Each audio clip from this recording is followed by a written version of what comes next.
Hello, Astro friends. It's Melanie here, somewhat delayed. It's already the 30th of January 2025, Thursday.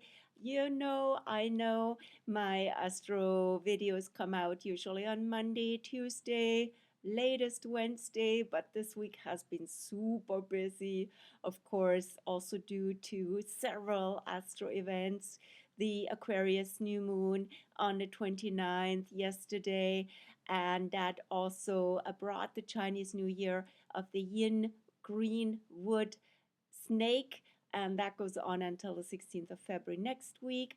Then today we are having this evening Uranus, the ruler of Aquarius, will go out of retrograde to direct again, and that's big news as well. So a very Aquarian week, lots of surprises, lots of paradigm shifts, also maybe shocks, maybe expect the unexpected is really the theme here.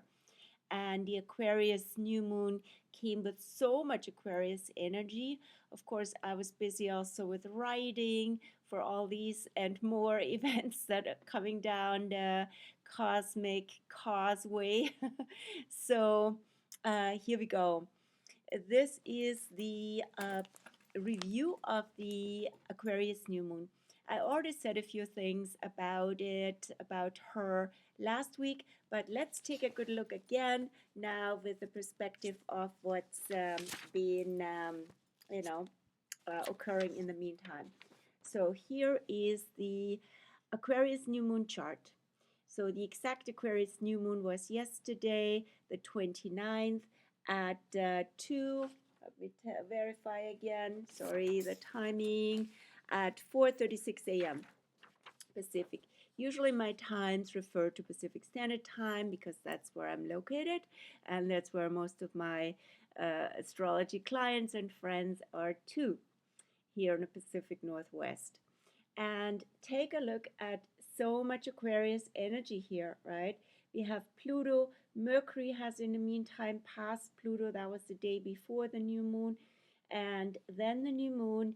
In the meantime, this evening, the moon will enter Pisces. And things shift a bit. But these have been super Aquarian days. And of course, not just days, but this is just initiatory event that kicks off a whole Aquarian era. Why am I saying that? Because the sun also has initiated, the sun and then the new moon have initiated Pluto into Aquarius. Pluto being now fully in Aquarius since the 19th of November last year. And so there have been a few events, and as far as I can see, this week has been the last final kicker to bring Pluto into Aquarius for the next almost 2 decades. Of course, also with Uranus, the ruler of Aquarius here in Taurus, going direct this evening, also going forward, right? It changes directions. Uranus, like most slow-moving planets, change directions twice a year, from direct to forward and from forward to direct. From direct to retro and from retro to direct. So this is typically for Uranus in January. It goes retrograde. It goes out of retrograde to direct. And in August, now it's September in the meantime, it goes retro again. So this is always with the so-called storm of the planets when they change directions, usually just known for Mercury, right? Mercury, when it goes retro, we have the Mercury retro storm, Mercury pre-retro especially storm. But I would say this applies to all planets, right? And so what's the Uranus storm in this case? Uranus doing this turnaround, U-turn, from basically since mid-January on and until early February, until it gets going, right? And so it's when we have a planet in storm, this is quite a focus on that planetary archetype, right? It gets a lot of attention when it does this U-turn. And with Uranus, of course, we have also the whole spectrum of accidents and incidents, and also um, out of the ordinary events and innovations and shockers and paradigm shifts for the better or for the worse, right? So Uranus is an awakener energy, and it can bring it with it also wake up calls, right? Ultimately, it brings awakening of the spiritual kind. And check that out in your own life, especially if you have anything going on end of Taurus, where Uranus actually is. If your sun is end of Taurus, I would apply to all of you born mid to uh, towards the end of May, right? Pretty much May 15 to 20th is very affected by this Uranus event.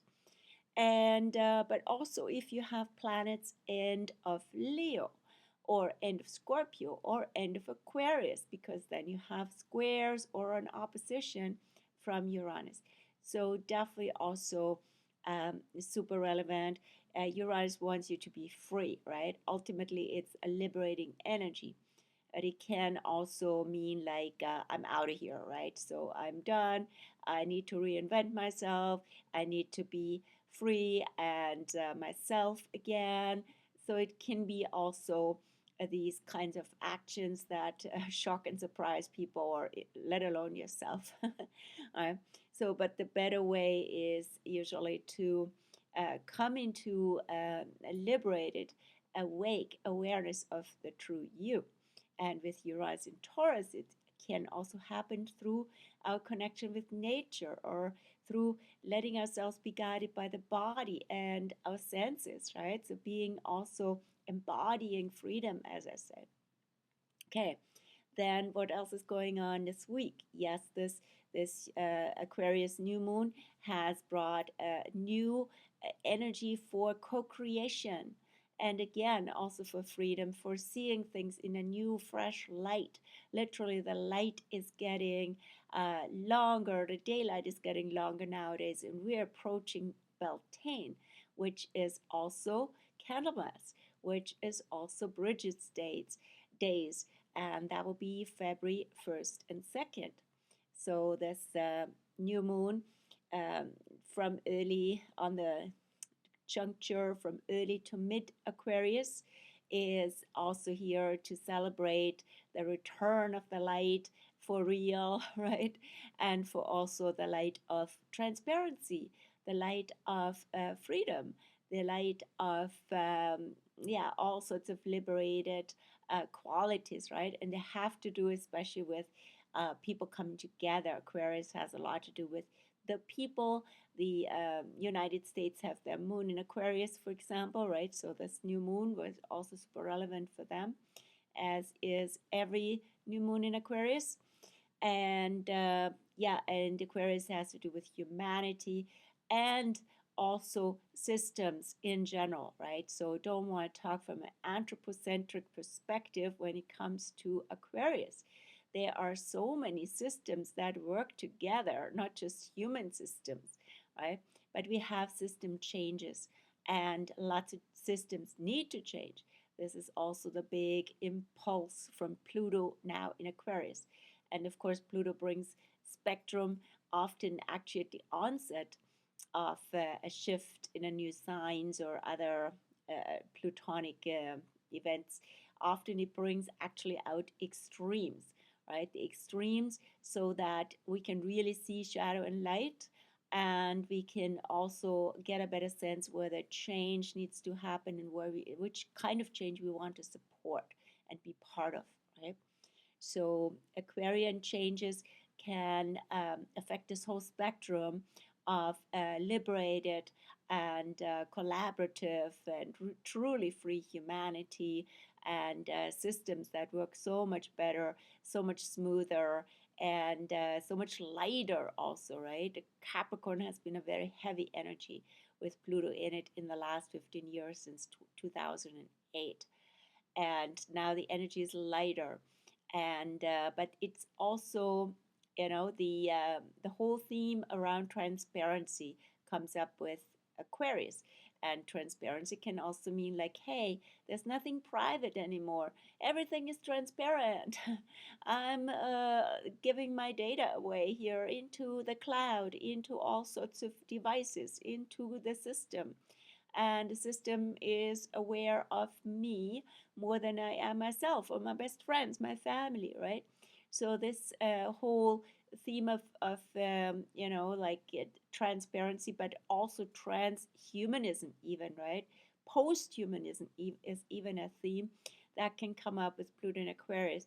In other words, can or on a related note, can humanity sustain itself in its true human nature with all the changes that are coming down, and also a lot of self-destructive factors for humanity and for systems, right? Destructive and self-destructive. That is also a Pluto theme.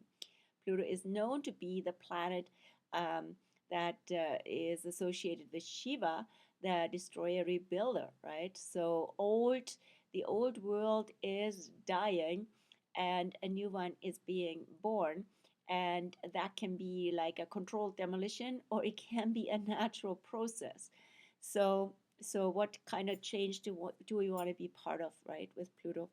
Then, as I said, there's also the Chinese or Lunar New Year that has started.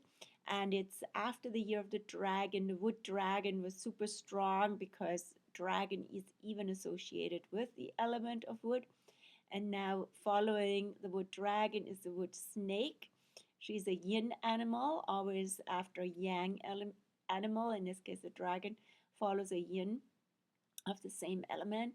And so we have the yin snake. And of course, a dragon, like keyword is power, right? And in the dragon year, we also had the Pluto shift into Aquarius. Then we have now the yin snake, right? So power. And now snake is about shedding our skin, shedding the skin of what's outgrown and old and redundant.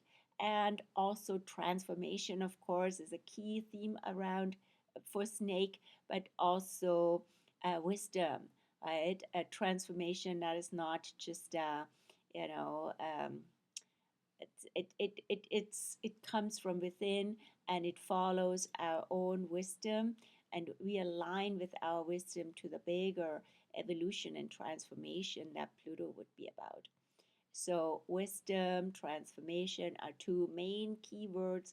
And since she's also a wood snake, wood relates to the natural world, to nature, to everything that's green and growing. And what would support that, right? What would support the transformation and real, natural, healthy growth of our awareness of nature and the importance of it? Then, what else do we have this week? We are, as I said, shifting now into the center of Aquarius, where Beltane is, where Bridget's Day is, bringing in the goddess of the hearth fire and of the fire of spring stirring and beneath the earth. And central Aquarius, right, where Beltane is, it has another Aquarius undertone, so it's double Aquarius. So it's all about freedom and friendship and community. And so we're shifting into that as of today until February 8th. Then we're having the moon's movements going into Pisces this evening, as I said. Let me take a look here again at the timing of it all. So the moon, the moon is already in Pisces. I lost track. The moon has been now in Pisces since 2:52 p.m. So that's been already last hour. And the moon will continue to be in Pisces all day tomorrow, Friday, and until Saturday the 1st at 5:10 p.m. So this is rather a transition energy, also like for the snake to slowly awaken and emerge. Typically the new year animal emerges with the crescent new moon. And we don't see that crescent new moon yet, even in clear sky, which we don't have today. but the crescent new moon can be seen from Friday the 31st on, and then even more so relevant on Saturday the 1st. It's a new month, and also the moon will be in Aries, the first sign in the zodiac. So, so a lot of shifts really emerge with that new moon, the newly crescent young moon in Aries. And moon in Aries until all day Sunday, and also Monday until the evening, Monday until 7:33 p.m. when the moon enters Taurus, and the moon will be then in Taurus until Wednesday, also in the evening, later evening. So the weekend will be mostly dominated by the moon from Pisces and into Aries. So yeah, lots of shifts, lots of new impulses. As I said, here weather-wise, also cold front is announced to come in after so much beautiful, sunny and mild weather in January. Shifts into winter, and also the moon will be at the end of Pisces. At the end of Pisces on Saturday, the moon will be conjunct Neptune and the North Node, and even Venus, right? That would be quite a beautiful sight if you can see moon Venus, Venus evening star. But at the same time, what you can't see, what's also in that same area in the sky, is Neptune and the North Node. So what's with all of that? Such a Piscean influx now as well. And that started also yesterday. I haven't even written about it yet. This is the nodal shift. The lunar north node moved into Pisces and will be there, just like with the lunar south node, into Virgo, always exactly opposite. And that continues until August 19th, 2026. So, what's with that shift? And that one will come out, of course, very strongly with the Pisces season.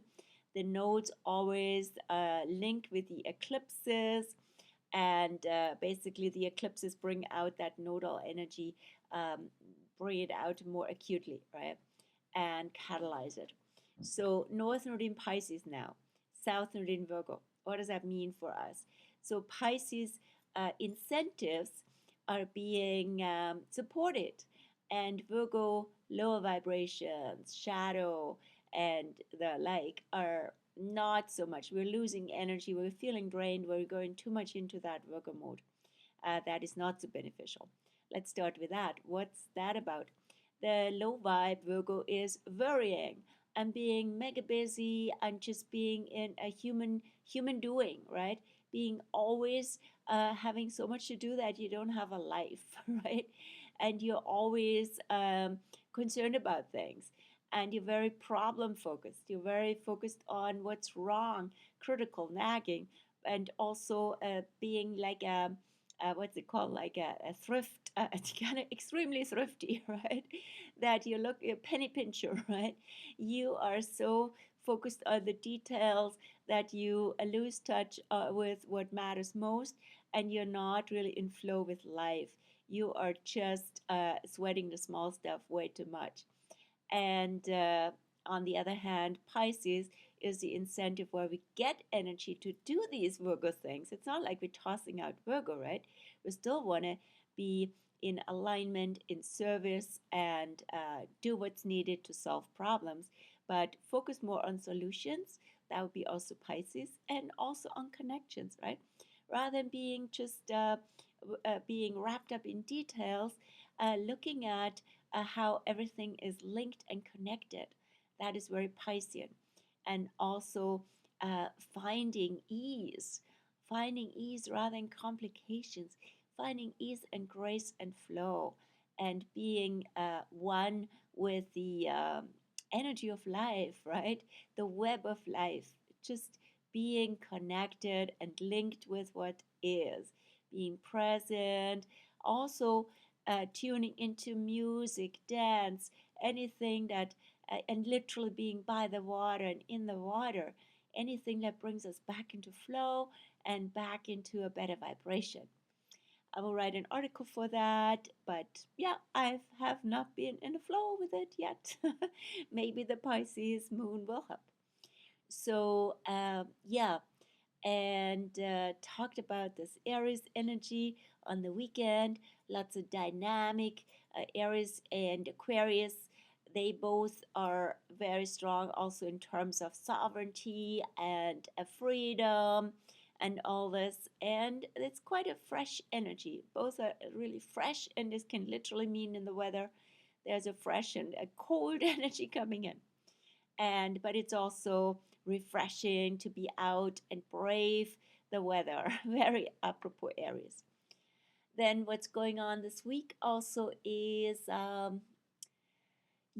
Imbolc, as said, 2 days of Imbolc. I wrote an article for that on my blog. You can find more about all this, what I'm saying here, on my blog articles, and that's on the WordPress, individual articles for the different events.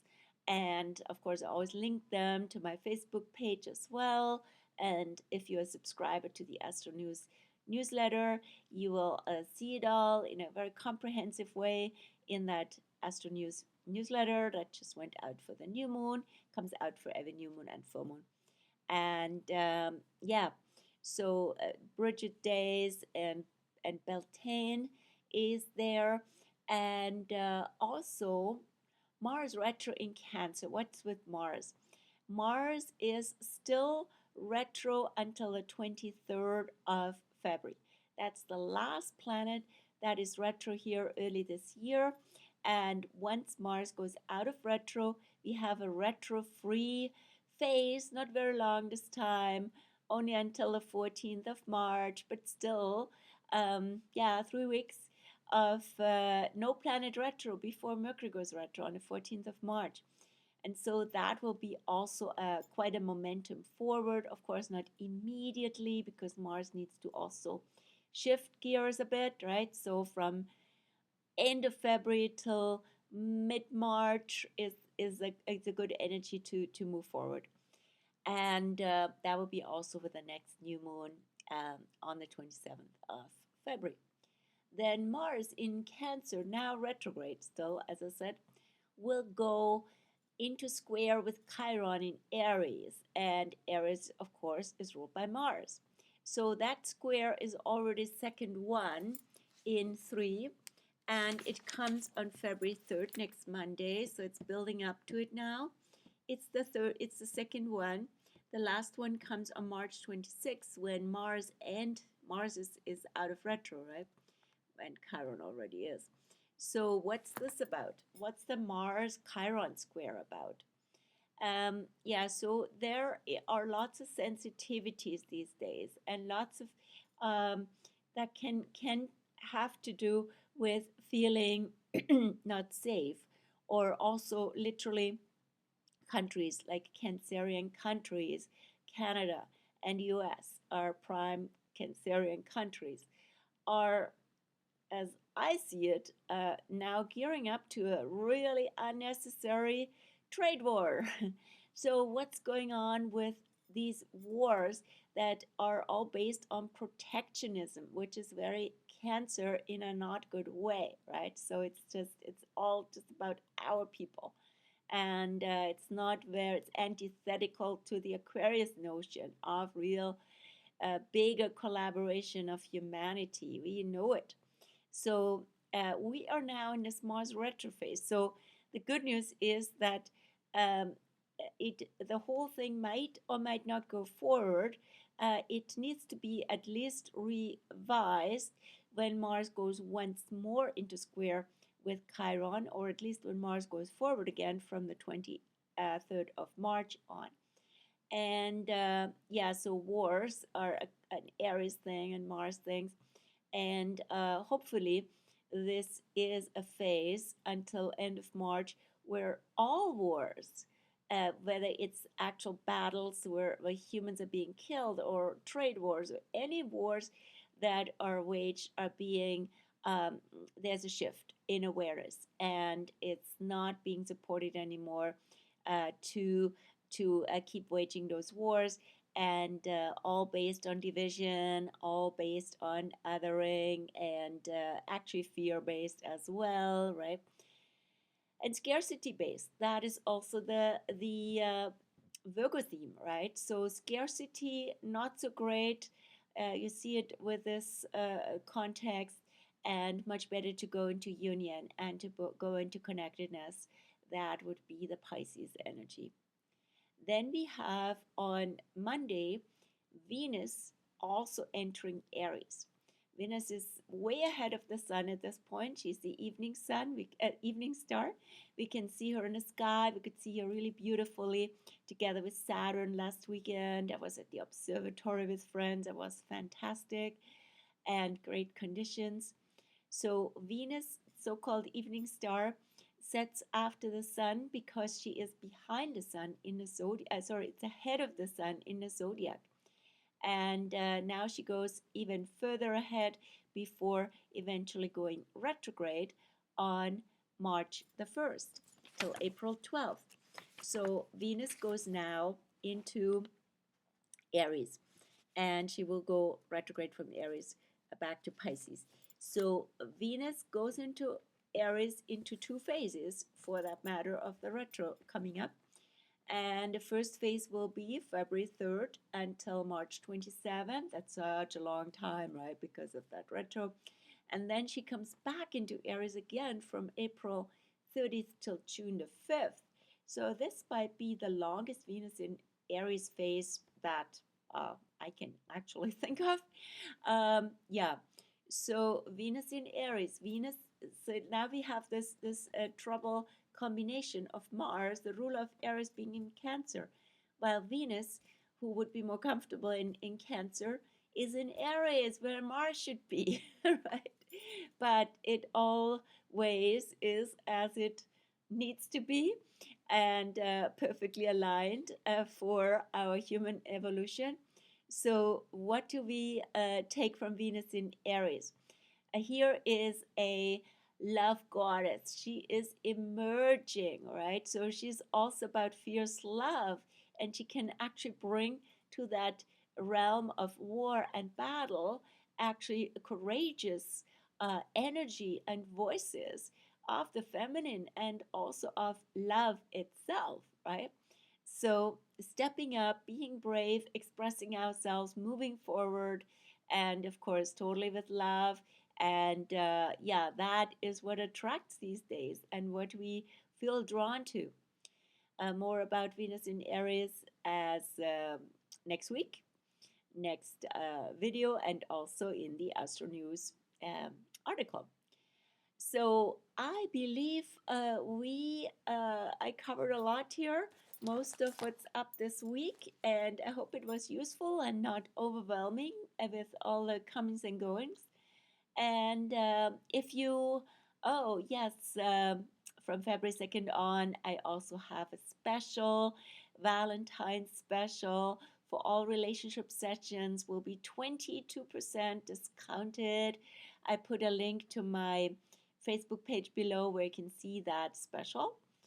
And yeah, if you feel connected to some of these energies or the signs in the zodiac that are affected, come on over. Let's take a good look. Let's have some astro perspective on it all. And you can book a session with me in person or online. I wish you a beautiful week, and yeah, may the light prevail, light, friendship, and freedom with the Aquarius new moon and all the new impulses that are coming in right now. Take care. Bye.